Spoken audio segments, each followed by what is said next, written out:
Canal road the bull group of હોટલના એક રૂમમાંથી મોડી રાત્રે એક મહિલાની હત્યા કરાયેલો મૃતદેહ મળતા ચકચાર મચી ગઈ હતી. પાલ પોલીસે ઘટના સ્થળે પહોંચી કાર્યવાહી કરી હતી.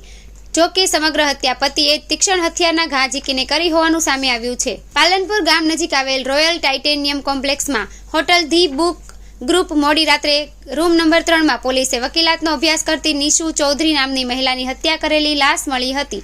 આ અરસામાં નિશુના પતિએ અડાજણ પોલીસમાં હાજર થઈ કબૂલ કરી હતી કે બંનેએ પ્રેમ લગ્ન કર્યા હતા.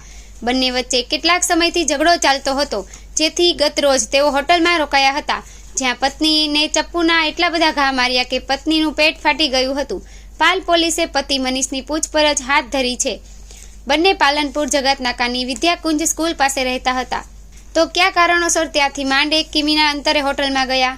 પ્રેમ લગ્ન કરનાર બંનેના પરિવાર વચ્ચે મતભેદ હોવાથી તેઓ વચ્ચે છૂટાછેડાને લઈને માથાકૂટ ચાલી રહી હતી.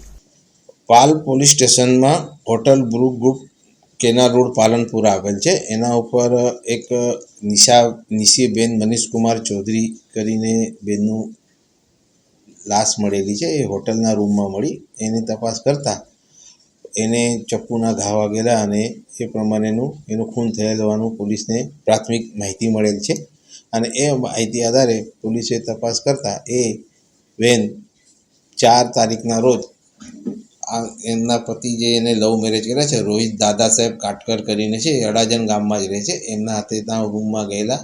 અને પછી એ લોકો બીજા દિવસે સાંજે સુધી રૂમમાંથી બહાર નીકળેલ નહીં. અને હોટલવાળાને બી કંઈ ખબર પડી નહીં. એટલે પછી જાણવા મળેલ કે કંઈક પોલીસને માહિતી મળેલ કે આ કંઈક લાશ હોટલના રૂમમાં છે. એટલે પોલીસ ત્યાં જઈને તપાસ કરતાં આ ખૂન થયેલ હોવાનું જાણવા મળેલ છે.